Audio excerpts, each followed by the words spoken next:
Hey everyone, DT Model R here, Dave Thibodeau. Welcome to part 7 of the McLaren M23 James Hunt 1976 build from Tamiya. And last time I left you, I had pretty much had everything done aluminum panel wise on the body. And I did some other things off camera, such as painting the inside of the engine cover shroud in black. And what I used for that was Mission Models black, which I have up here, by brush. This stuff, yes, you can also brush the Mission Models paint on. It's got such a nice opaque power to it that it brushes on just like an acrylic would, a Tamiya paint, or actually it's smoother than Tamiya would be acrylic-wise. I find that their enamels are a lot more smoother than their acrylics. But it goes on like a Vallejo. It's got the same quality, but I think it's better than Vallejo personally, to those users out there that use it. If you don't, try it. Trust me. There'll be a link in the description below for the Mission Models website if you want to go there and browse their colors they have. More military geared than anything else, but they do have some nice metallics too, which is what we're also going to be using today. Oh, by the way, also, you can see the panel lines. For those of you out there that said, hey, there's panel lines on the back where these back shrouds, where the cooling shroud, radiator shroud areas were removable on the real car. To me, it doesn't give you those panel lines, so I couldn't just, darken them in or just leave them.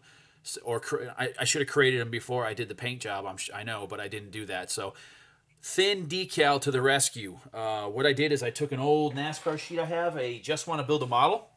John Schaefer, if you're watching these videos, I still use your stuff, buddy. There's old goodie sheets, and I take the skirting that was for the NASCAR kits and just run a razor blade with a real sharp, or with a aluminum ruler, and make real thin pieces out of the shrouds you see there. And then I applied those and put some microset on them and got them to conform nicely. So I've got the panel lines for the two shrouds in the back, and I've got where the front nose looks like it comes off. So that's done. So essentially the body, for the most part, is complete, except for the detailing now that gets added to it. And it's all polished, ready to go. So we're going to stop talking about the body in this episode, and we're going to move on to Mr. Cosworth here. Okay, the old trusty Ford Cosworth that was in several cars in the 60s and 70s and 80s.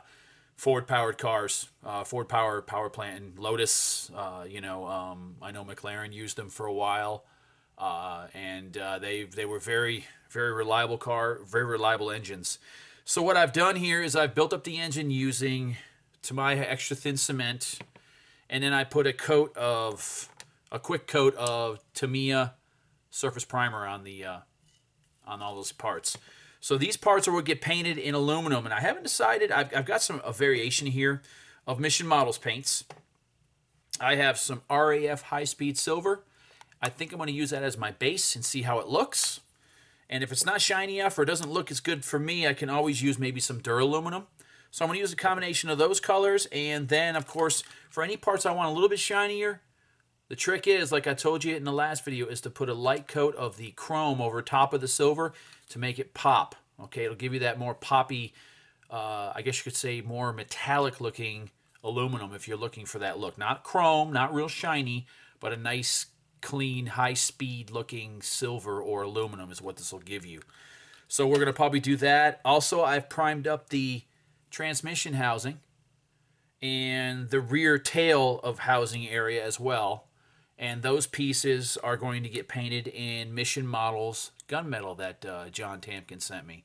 So I'm going to be using both of these, most likely unreduced. I'll just bump up the air pressure to 20 or 25 PSI through my Infinity airbrush. So I'm not going to go to the booth. We're going to stay right here. I'm going to clean my table off here, start the video back up with some music, and speed it up a little bit, and I'll have some, I'll show you what I'm using and explain it to you in some subtitles in there, like I've been doing in my videos. And we're going to get these pieces painted. And then once we get them painted, I'll come back to the bench and show you how we're going to weather them. And we're also going to get these painted as well, which is our valve covers. and they have a lot of raised detail on them. I know I was toying with getting the RB Motion bolt head kit for this, but I decided against it. I'm going to stick to fairly stock stuff on this with added detail in other aspects. But I'm going to show you how I'm going to detail these cleanly and pick out the little tiny bolts that are molded in, which are very well done by Tamiya. And I'm going to lightly dry brush over the Ford emblems to give the Ford emblem a silver look.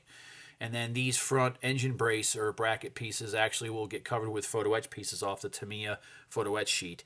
So lots to do in this video. I don't know how much we'll get done, if we'll get it all done, but like I said, I like to keep it to about 15 minutes, so we're going to get going. I'll meet you back here at the bench with some newspaper down because we're shooting acrylics. I don't have to go to my booth so much on this, and we're going to shoot these right here, so we'll be back in a bit.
Okay, so the Mission Models paint, great stuff. Worked out really well. Hopefully, you all got a lot of tips out of the the painting process with the stuff. It can be shot through the airbrush without using the thinner that they have, although it does make it work better. But I like the way it covers even better when it's unthinned. You just bump up the air pressure a little bit to, you know, if you have the ability to do that, to 20 or 25, depending on the compressors that you own at your house. But mine is a big 125 psi maximum 2 horsepower 8 gallon central pneumatic compressor I have. So that thing has a lot of power. So I easily can just bump it up to 20, 25 psi with no problem with the regulator. Anyway, so here's the results. Here's the engine. All dry, painted. Again, it was, you saw the process. That light dusting of chrome is a tip that John Tamkin at Mission Models gave me, and it works out so well. It gives it such a nice metallic look. That's the firewall in the back. These are going to get painted black, and then there's going to be some photo etch pieces applied to those from the Tamiya photo etch sheet that's made for this car. This is that gunmetal color for the rear transmission. Might be a little bit too shiny. I don't know why, but it did. Maybe I put a little bit too much of the polyurethane in it, and it gave it more of a shine. But man, it did cover nicely, and it's a really nice gunmetal color, I think. So I'm gonna weather this with the Tamiya wash, panel line accent color wash. But what I wanted to show you for the end of this video is detailing the Ford DFV valve covers.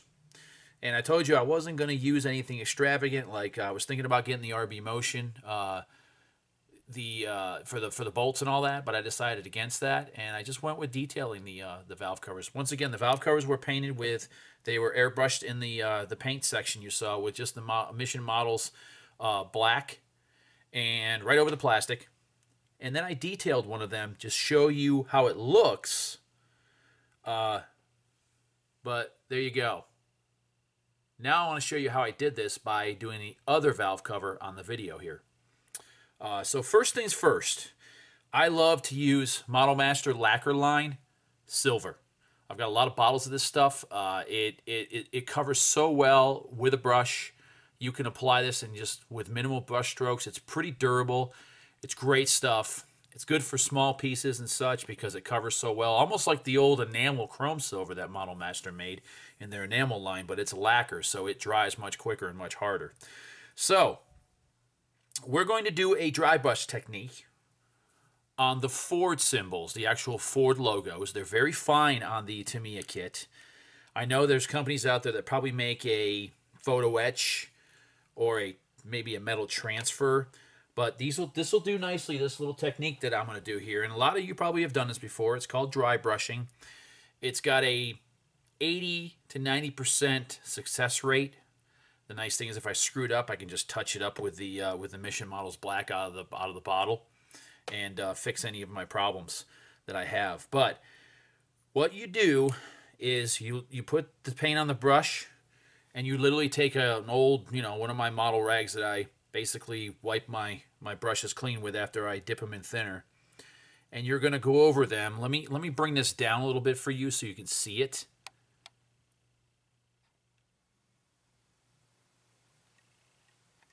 All right. Sorry I wiggle on the camera here, but it's on a flexible tripod. So what you do is this. Let's get this thing to get it in. There we go. Okay, so what you literally do is you just brush across this. Like that. And it brings out the detail. That's all you do.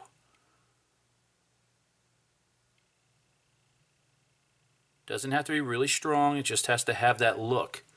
See what it's doing there? And the reason why you're wicking the excess paint on the rag is because you don't want too much paint, because if you do, you're going to paint over the areas that you don't want to be that color. So check that out. There's that one, and then we're going to go over this one here.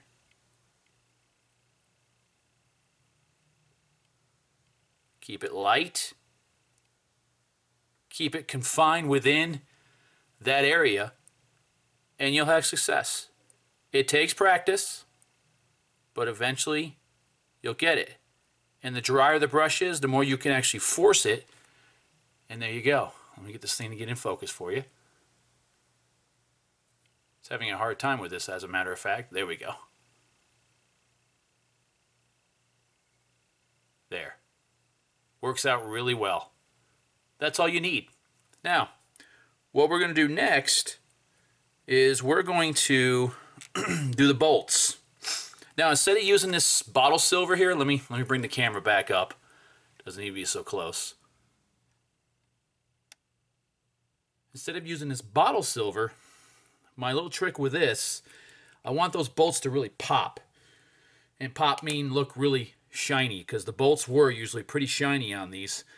So I'm going to use, again, my Molotow liquid chrome. And I want to do that little trick like I showed you in the last video, is to just push some of it out onto this cap of this silver that I was just using to do the Ford logos.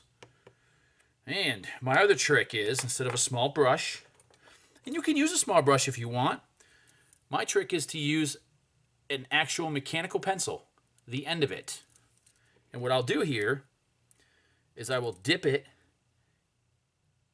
not too much, and start picking these bolts out one at a time.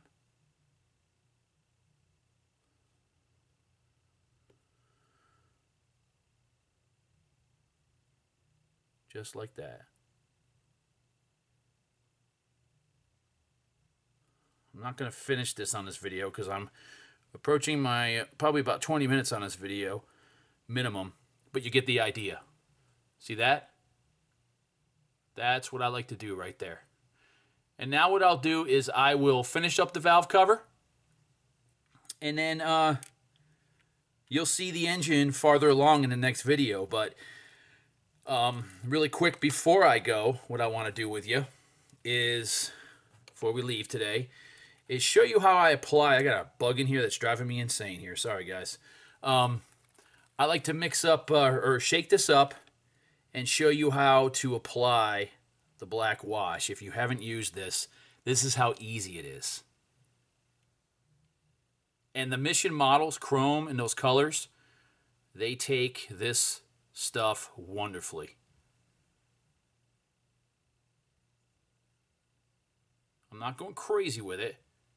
And if you do a little bit too much with it, you can easily wick it up with a Q-tip if you have to, and start over. But I just love the way that looks there. See how much depth it adds compared to this over here, which has no depth. Now what you may want to do as well is take some Mission models, let me see, I think this is it right here. A little bit of water, or they're thinner. Either one will work. Thinner probably works better. Mix this up, thin it out, and apply this to certain areas to give you that little bit of oxidation or rust look on some of the parts that would have been non-aluminum. You don't use the rust stain. Don't use the rust stuff on the block, though, because the block was aluminum, I believe, on this car. And it, you know, it doesn't look natural having rust stains on aluminum because they don't rust. But on the, maybe some of the cast iron pieces like these here, you might want to add a little bit of that. So you might see that on the later video as well on the engine once I get rolling on it in the next video. So speaking of that, that's going to end this video. Like I said, I'm taking it in baby steps. I hope you guys enjoyed it. Please hit the subscribe button if you haven't already. Go ahead and hit the like button for me. And go ahead and hit the bell so that you'll get future notifications when I upload a new video. So Dave T from DT Model Arts signing off. Hope you guys enjoyed it. We'll talk to you next time. Thanks a lot.